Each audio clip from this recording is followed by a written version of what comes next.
Ассаламу алейкум. Бүгін осындай клатч сумканы тігетін боламыз. Бізге осындай клатч бокс керек болады. Мінекей, осылай алынады. Міне, бұның бағасы 2200-2,5 теңге болады. Міне осылай. Осыны қазір біздер сыртын қаптаймыз. Бұған машинканың керегі жоқ. Осындай момент клей керек болады. Міндетті түрде ашқанда осындай мутный болу керек. Содан кейін кист керек. Міне астарлық матамыз тафта және барқыт матасын қолданамын. Осылай ашып аламыз. Содан кейін қыздар, міне матамызға бастырып аламыз. Бірден матаға түсіреміз. Қағазға сызып, оны екі жұмыс қылып қажет емес. Мына жағынан 2 сантиметрдей, жоғарғы жағынан да 2 сантиметр қалатындай етіп, осылай қойып, ровно ручкамен осылай бастырып аламыз.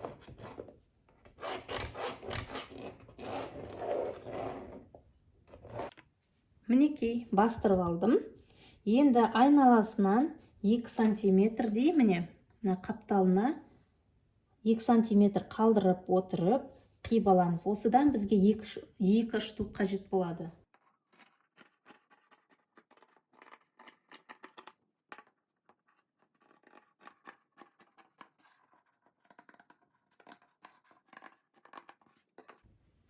Мінекей, 2 штугі қиылды. Енді тағы да бізге 2 штук қажет болады.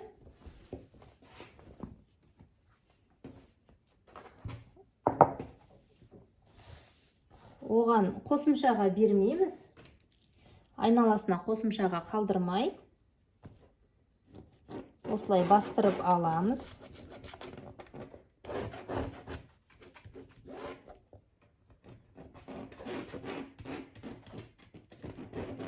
Мінекей.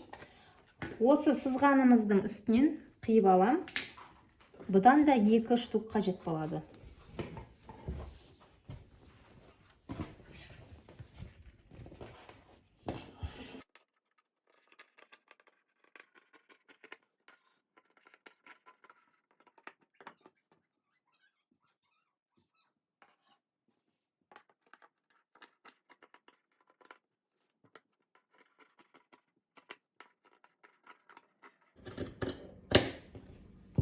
Мінекей, бұл да дайын. Енді астарлық матамызды қиямыз. Міне тафта матамыздың теріс жағын бұғанда 2 сантиметрдей қалу керек жан жағынан. 2 сантиметр қалдырып, осылай бастырып аламыз да.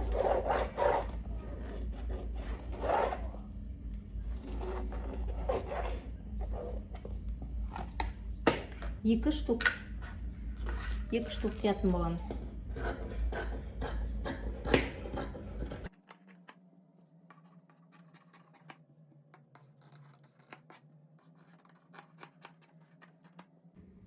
Міне, 2 штук қиылды. Енді осы темірімізді аламыз да, енді ортасындағы. Мына жерін өлшейміз, міне биіктігін. 10 сантиметр бізге жеткілікті ұзындығы. Сосын мына арасының ашылатын жерін міне мына жағына қарай кіргізіп, лентамызды міне осылай кіргізіп, қанша аралықта сізге ашылғаны керек, соны өлшеп аламыз. 14 сантиметр немесе 15. Мінекей. Осындай қылып өлшеп аламыз. 12, менде 12-де, міне қараңыз, 12-де жақсы ашылып тұр. 1 сантиметр ішке қарай, сонда 13 сантиметр қылып алсақ болады осы жерін, жоғарғы жағын. Ал астыңғы жағын ішке қарай тоже 1 сантиметр кіргіземіз осылай.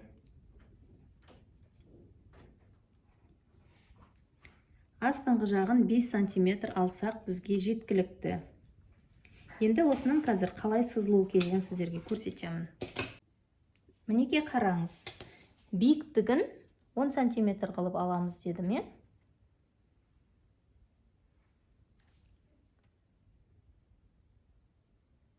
Он сантиметр қылып аламыз. Мінекей. Төменгі жағынан тағы да 1 сантиметр қосам. И жоғарғы жағынан да 1 сантиметр қосамын.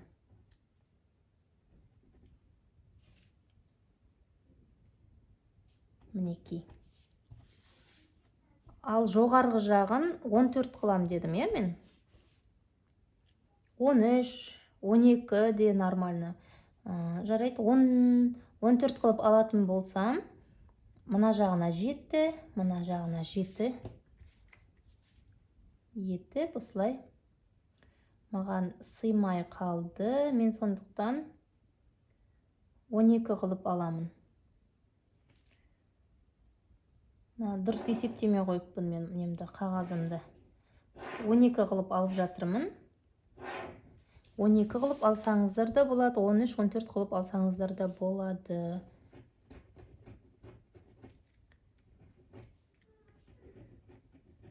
Міне, 12. Төменгі жағын, мына 5 сантиметр дедімді. 2,5, 2,5-нан осылай 5 сантиметр. Мына жағы 2,5, мына жағы 2,5. Мынау астына біздің қосымшамыз бұл 1 сантиметр. Жоғарғы жағымызда да қосымшамыз бар, е?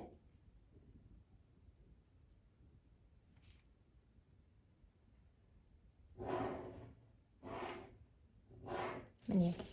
Енді осы нүктелерді қосып шығамыз. Осы сызған бұрыштарымызды қосамыз.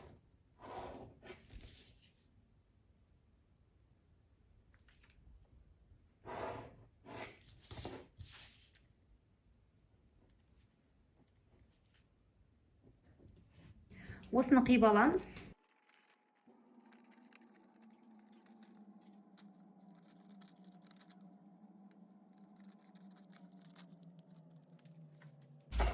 Осы қиғанымызды тафта матасына, мына астарлық матамызға түсіреміз. 2 штук қажет болады. Мына сумкамызды ашқанда, екі жағына қажет болады. Осы сызықтың бойынан қиып аламын.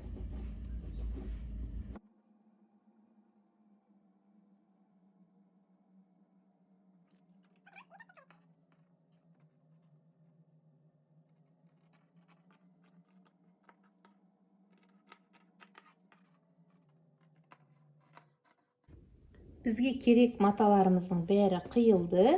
Енді сумкамызды жинауға кірісеміз. Алдымен осы темірді аламыз, осы бөлікті.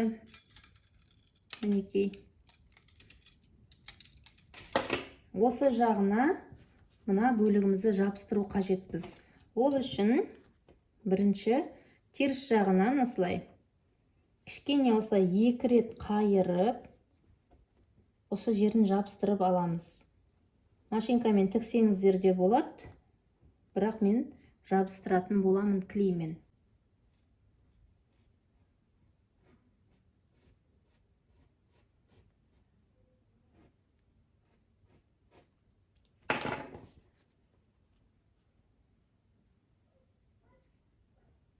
Бір қайырдым, екінші рет тағы қайырып, осылай жабыстырамыз.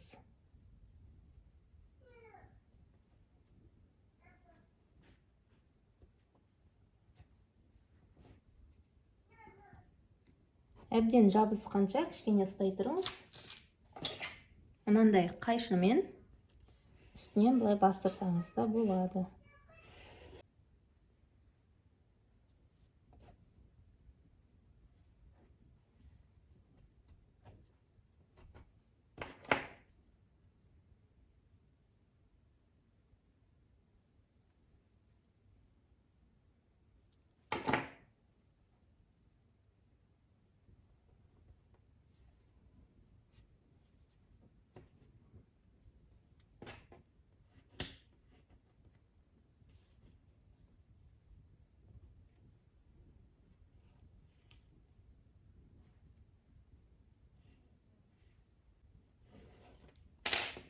мінекей біреусі дайын, екінші жағында тура осылай жабыстырамыз.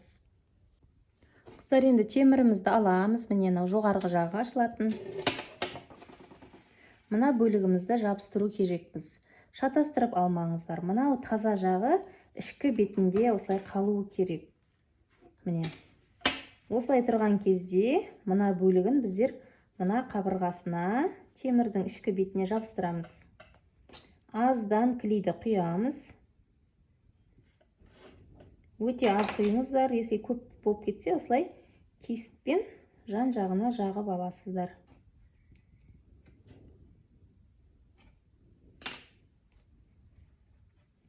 Мінекей ішкі қабырғасына жабыстырамыз темірдің.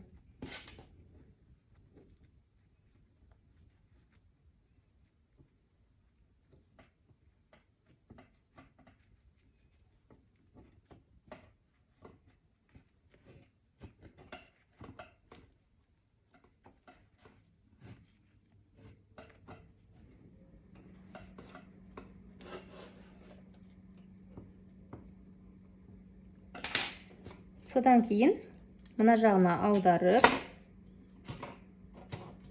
кішкене клей құйып, бұл жаққа да жабыстырамыз.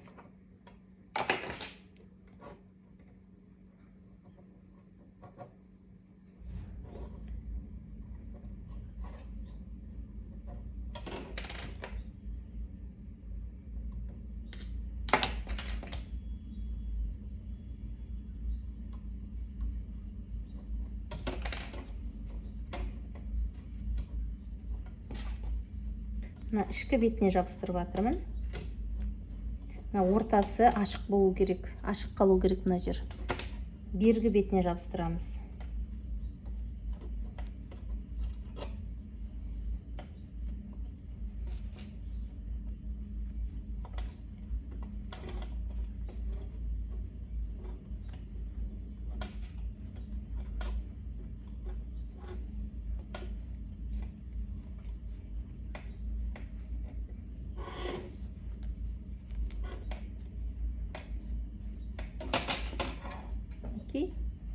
Ашқан кезде осындай болады көрінісі. Толық жабысын, кішкене күтіңіздер. Екінші бетінде тура осылай жабыстырып аламыз.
Мінекей қыздар, екі жағында осылай жабыстырып алдым. Енді бұны қоя тұрамыз. Мына екі бөлікпен жұмыс жасаймыз. Мына ішкі бетіне мына бөлігіміз бар ғой, кішкентай, айналасына артық берген жоқпыз, бұған. Осы бөлігімізді алып, ішіне клей жағамыз.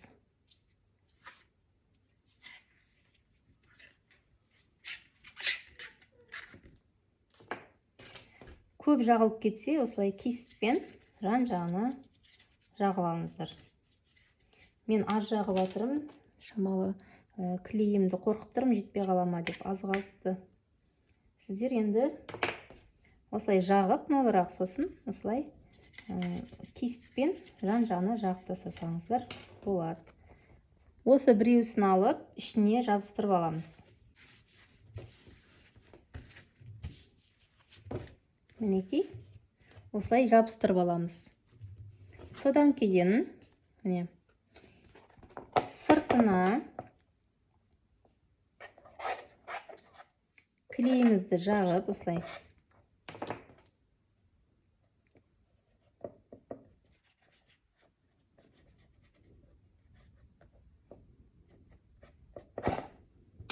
Мынау бөлігіміз бар ғой біздің. Артық қалдырдық мына. Сол бөлігімізді алып, қақ ортасына былай жабыстырамыз.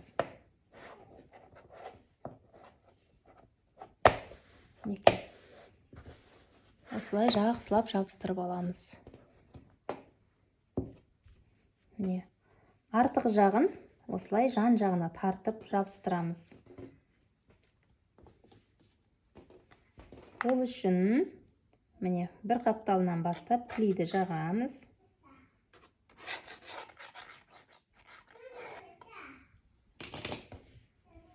Матамызды тартып отырып жабыстырамыз.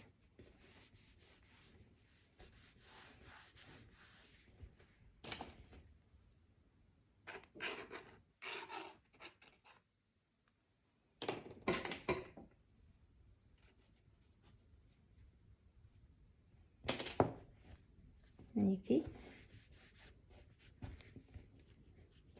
Мынандай жерлері қыртыстанып қалса, оны тартыңыз қолыңызбен. Мата деген өзі созыла береді. Қаяққа тартсаңыз, сол жаққа көне береді ғой, тартқан жағыңызға қарай. Осылай барлығын толықтай жабыстырып аламыз.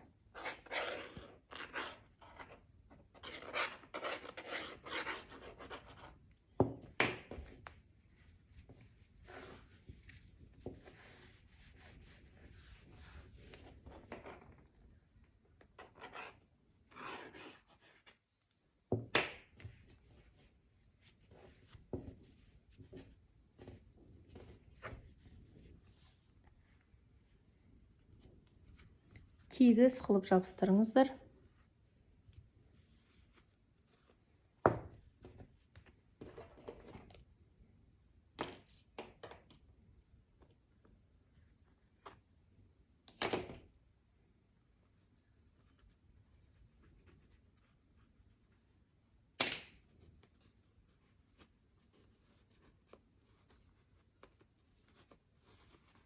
Қыртыстанып қалып жатса, бүйтіп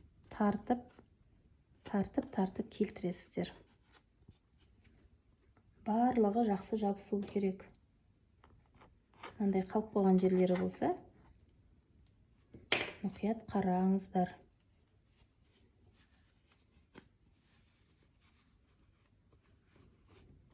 Мінекей, мына жерінде жабыстыру керек.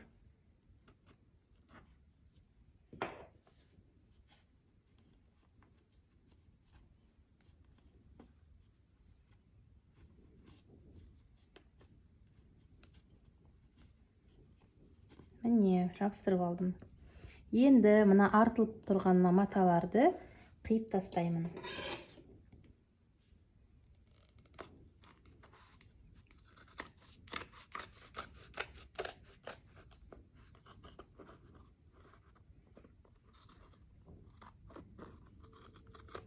Барлық қыз-келіншектің қолынан келеді. Мұндай сумка тігу оңай өте. Және жастарға ұнайды осы сумка. Көбіне осы сумканы сұрап тапсырыс беріп жатады. міндетті түрде тігіп көріңіздер.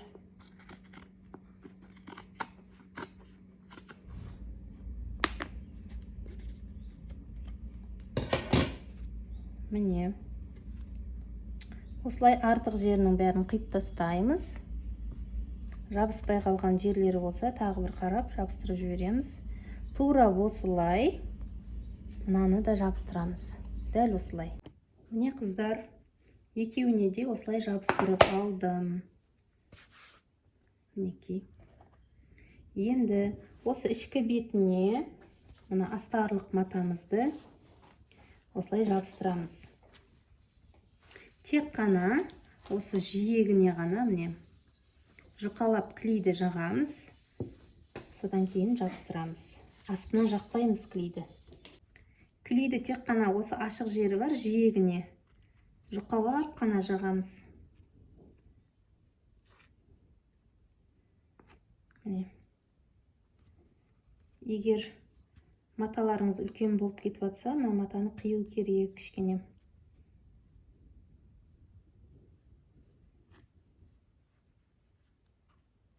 Мінекей.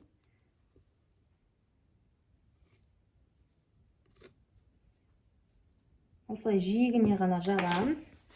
Сосын астарлық матамызды осылай салып ішіне.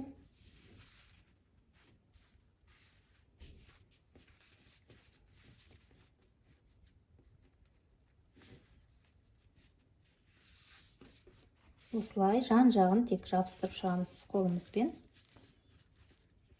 Қыртыстанып қалмасын. Бір жерге жиырылып қалып жатса, тартып қолмен жазып, созып келтіреміз. Менде мына жерде міне клей шығып кетті. Мынандайлар болмау керек негізінде. Мұқият болыңыздар сіздер. Міне. Осылай жабыстырып алғаннан кейін артығын қиып тастаймыз. Мынаның бойымен.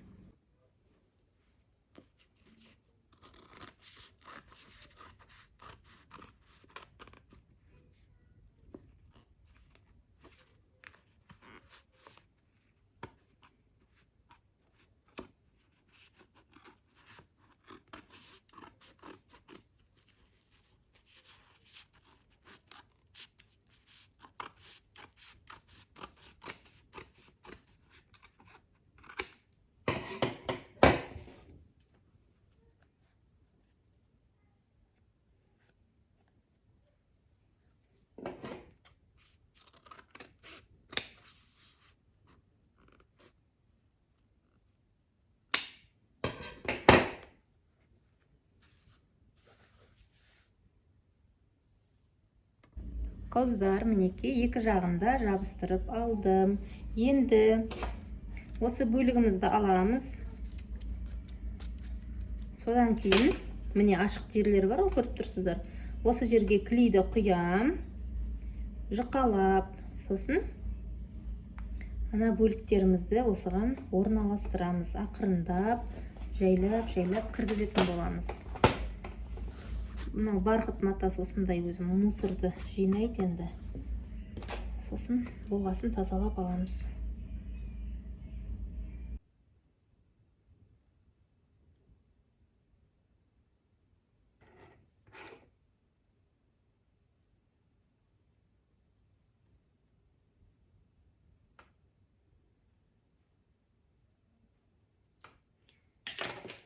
Кистпен осылай жағамыз, сосын барлық жеріне жағып шығамыз осылай.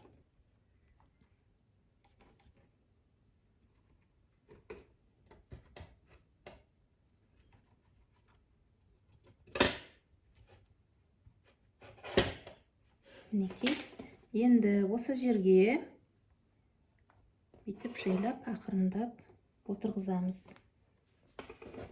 Бірден итеріп кіргізіп жібермеңіздер, жайлап. Мынандай қайшының көмегімен осылай ақырындап.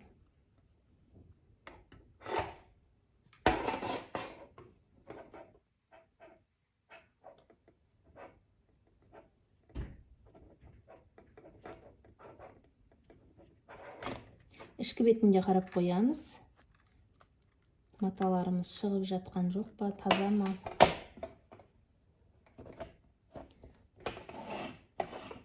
Жайлап осылай басып кигіземіз.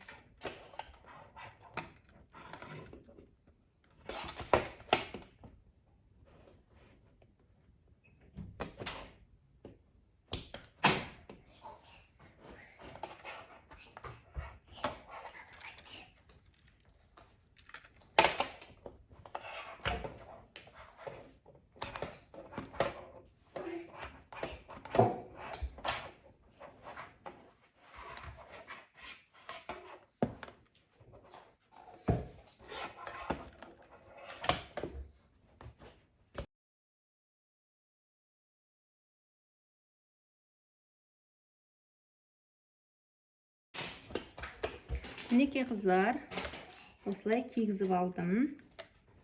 Міне, ішкі бет осындай. Енді мына жағына тоже осылай кигіземіз. Міне қыздар, екінші жағына клей жағып алдым.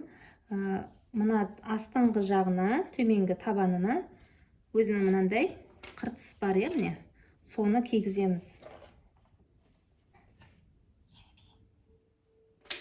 Бірден баса салмай, жайлап, мына бірінші жағын қалай кигіздік, солай кигіземіз.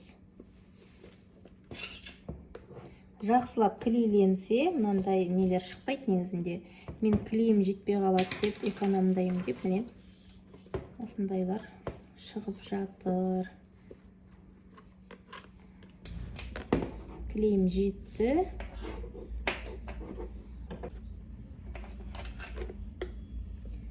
Мінекей, осылай ақырындап кигізіп аламыз. Біздің сумкамыз дайын, почти. Қазір дайын болғанын көрсетемін. Мен де жабыстырып алдым. Осылай контрольно бір тексеріп аламыз. Барлық жері жабысты. Енді сыртына вышивкамен әсемдесек, күшті сумка болады осындай. Ішкі жағы осындай. Міне.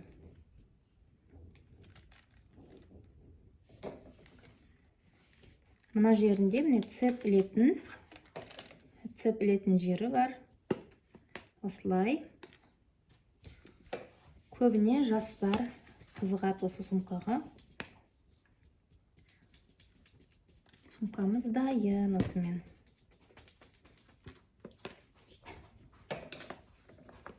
Өте әдемі шықты, оңай. Ондай қиын емес, қыздар.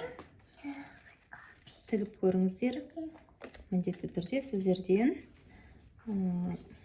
фотоотчет күтемін.